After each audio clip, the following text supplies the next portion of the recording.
Hello everyone, എല്ലാവർക്കും പുതിയൊരു വ്ളോഗിലേക്ക് സ്വാഗതം. ഇന്നത്തെ ഡേയിൽ ഞാൻ ആദ്യം തന്നെ ബ്രെയിൻ പോയിന്റിൽ സ്ട്രക്ചർ ഓഫ് ആറ്റം പഠിക്കുകയാണ് ചെയ്തത്. അതിനുശേഷമാണ് ബാക്കിയുള്ള കാര്യങ്ങൾ നോക്കാമെന്ന് വിചാരിച്ചത്. അങ്ങനെ രാവിലെ അത് വായിച്ചു. കഴിഞ്ഞ തവണ ഇട്ട വീഡിയോയിൽ കമൻറ്റ് ബോക്സിൽ കുറച്ച് കമൻറ്റ്സ് കണ്ടിട്ടുണ്ടായി. അതും മുന്നേയുള്ള കമൻറ്റ്സൊക്കെ ചേർത്ത് ഞാനൊരു വീഡിയോ ചെയ്യാമെന്ന് വിചാരിക്കുകയാണ് ചെയ്യുന്നത്. അതിൽ കുറച്ച് സ്റ്റഡി ടിപ്സും കാര്യങ്ങളൊക്കെ പറയാമെന്ന്. ഈ വീഡിയോ തന്നെ ഞാനിപ്പം എടുത്തു വെച്ച് എഡിറ്റ് ചെയ്തിട്ട് കുറേ ദിവസമായി. ഇന്നാണ് വോയിസ് ഓവർ കൊടുക്കുന്നത്. വോയിസ് ഓവർ കൊടുത്തിട്ട് ഞാൻ എപ്പോൾ അപ്ലോഡ് ചെയ്യുന്നുള്ള കാര്യത്തിൽ എനിക്കൊരു ഡൗട്ടുണ്ട്. അങ്ങനെ എഡിറ്റ് ചെയ്ത് വെച്ചിട്ടുണ്ട്. വോയിസ് ഓവർ ഇനി കൊടുക്കാനുള്ള വീഡിയോസ് ഇനിയുണ്ട്. ഇനിയിപ്പം കണ്ടിന്യൂസ് ആയിട്ട് വീഡിയോ അപ്ലോഡ് ചെയ്യാമെന്ന് വിചാരിക്കുന്നു. അങ്ങനെ പഠിച്ചു കഴിഞ്ഞതിന് ശേഷം ഞാൻ ആനിമൽ കിൻഡാണ് പഠിച്ചത്. ആനിമൽ ഫൈലം പ്ലാറ്റി ഹെൽമിന്തസ് മുതൽ ഹെമികോഡേറ്റ വരെയുള്ള കാര്യങ്ങൾ പഠിച്ചു. ക്വസ്റ്റ്യൻസ് DPPയിലുള്ള ക്വസ്റ്റ്യൻസ് തന്നെയാണ് ചെയ്തത്. ആനിമൽ കിൻഡത്തിൽ നിന്ന് ഒരു 66 ക്വസ്റ്റ്യൻസോളം ചെയ്തു. അത് കഴിഞ്ഞ് അനാട്ടമി ഓഫ് ഫ്ലവറിങ് പ്ലാന്റ്സ് ആണ് പഠിച്ചത്. അതിൽ ടിഷ്യൂ സിസ്റ്റവും അതേപോലെ അനാട്ടമി ഓഫ് സ്റ്റെം ആൻഡ് റൂട്ടും ആണ്. Day 3യും Day 4ഉം ആണ് കണ്ടൻറ്റ് വരിക. അതിൽ ഏകദേശം ഒരു 60 ക്വസ്റ്റ്യൻസ് ഉണ്ടായി. അതും ചെയ്തു. ഞാനിപ്പോൾ ഓരോ ചാപ്റ്റേഴ്സും പാർട്ടുകളാക്കിയിട്ടാണ് ഇപ്പം പഠിക്കാനിരിക്കുന്നത്. അതുകൊണ്ട് തന്നെ പാർട്ടാക്കുമ്പോൾ നമുക്ക് കുറച്ചുകൂടി എലാബറേറ്റ് ചെയ്ത് പഠിക്കാൻ പറ്റുന്ന പോലെ എനിക്ക് തോന്നിയിട്ടുണ്ട്. GAB ഒക്കെ വരികയാണ്. അപ്പോഴേക്കും എൻ്റെ ഏകദേശം ചാപ്റ്റേഴ്സ് ഫിനിഷാവും. അത് കഴിഞ്ഞിട്ടും ഒരു 7-8 ദിവസം ബാക്കിയുണ്ടാവും. അതിന് ശേഷമാണ് ഞാൻ മെറ്റീരിയൽ ക്വസ്റ്റ്യൻസ് ചെയ്യാമെന്ന് വിചാരിക്കുന്നത്. അങ്ങനെ അടുത്തത് എടുത്തത് സ്ട്രക്ചറൽ ഓർഗനൈസേഷൻ ഇൻ ആനിമൽസ് ആണ്.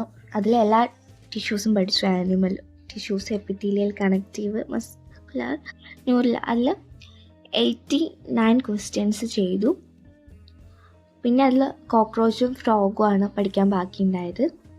അങ്ങനെ അത് കഴിഞ്ഞ ശേഷം ഞാൻ മോർഫോളജി ഓഫ് ഫ്ലവറിങ് പ്ലാന്റ്സിലെ എക്സാമ്പിൾസ് മാത്രം എടുത്ത് പഠിക്കാനിരുന്നു. കാരണം എക്സാമ്പിൾസ് ആണ് അധികം ചോദിക്കാറ്. അതുകൊണ്ട് തന്നെ നമുക്ക് പെട്ടെന്ന് മറന്നു പോകാൻ ചാൻസ് ഉണ്ട്. അതുകൊണ്ട് തന്നെ എക്സാമ്പിൾ ബുക്ക് ഇങ്ങനെ ഉണ്ടാക്കി വെച്ചാൽ നമുക്ക് എക്സാമ്പിൾസ് ഇടയ്ക്കിടയ്ക്ക് റിവൈസ് ചെയ്യാം. അത് കഴിഞ്ഞിട്ട് ഞാൻ എടുത്തത് ബയോമോളിക്യൂൾസ് ആയിരുന്നു. ബയോമോളിക്യൂൾസിലെ പാർട്ട് 1 ആണ് പഠിച്ചത്. അങ്ങനെ ബയോമോളിക്യൂൾസിൽ പാർട്ട് 1 എടുത്ത് പഠിച്ചു. ഏകദേശം ഒരു 25ഓളം ക്വസ്റ്റ്യൻസ് ഉണ്ടായി. അത് ചെയ്തു. അതിനുശേഷം ഞാൻ പിന്നെ ഫിസിക്സിലേക്കാണ് കടന്നത്. ഫിസിക്സിൽ ഫസ്റ്റ് മോഷൻ ഇൻ എ പ്ലെയിനിൽ റിലേറ്റീവ് മോഷനെ കുറിച്ചുള്ള ആയിരുന്നു Day 3 ടോപ്പിക്ക്. അപ്പോൾ അതിൽ പഠിച്ചു. എന്തെന്ന് വെച്ചാൽ ക്വസ്റ്റ്യൻസൊക്കെ ചെയ്ത് നോക്കി. DPP തന്നെ ഉണ്ടായിരുന്നു ക്വസ്റ്റ്യൻസ്. 10-25 ക്വസ്റ്റ്യൻസ് അതും ചെയ്തു. വീണ്ടും കെമിസ്ട്രിയിലോട്ടേക്ക് എത്തി. കെമിസ്ട്രിയിൽ സൊല്യൂഷൻസ് ആണ് ഞാൻ പഠിച്ചത്. സൊല്യൂഷൻസും കെമിക്കൽ കൈനറ്റിക്സും ഒക്കെയാണ് ഇപ്പോൾ പ്രാവശ്യം GIBയിൽ കെമിസ്ട്രിയിൽ എക്സ്ട്രാ വന്ന ചാപ്റ്റേഴ്സ്. അങ്ങനെ സൊല്യൂഷൻസിൽ നമുക്ക് കുറച്ചധികമായിട്ട് ഫസ്റ്റ് പാർട്ട് പഠിക്കാനുണ്ട്. അപ്പോൾ അത് ഞാൻ ഒരു A4 ഷീറ്റിൽ എഴുതിയിട്ട് ഇങ്ങനെ ക്ലിപ്പ് ചെയ്ത് വെച്ചിട്ടുണ്ട് ഇടയ്ക്കിടയ്ക്ക് വായിക്കാൻ വേണ്ടിയിട്ട്. അങ്ങനെ ഓരോ ബേസിക്സ് പഠിക്കുന്നതിനോടൊപ്പം തന്നെ ഞാനിങ്ങനെ ക്വസ്റ്റ്യൻസ് ചെയ്തുകൊണ്ടേയിരുന്നു. അങ്ങനെ സൊല്യൂഷൻസിലും ഏകദേശം ഒരു നമ്പർ ഓഫ് ക്വസ്റ്റ്യൻസ് തന്നെ ചെയ്യാൻ പറ്റി. അത് കഴിഞ്ഞ് ഞാൻ എടുത്തത് ലോസ് ഓഫ് മോഷനാണ്. അപ്പോൾ ഇന്നത്തെ ടൈം ടേബിളിൽ ലോസ് ഓഫ് മോഷനും കംപ്ലീറ്റ് ആക്കണമെന്നുണ്ടായി.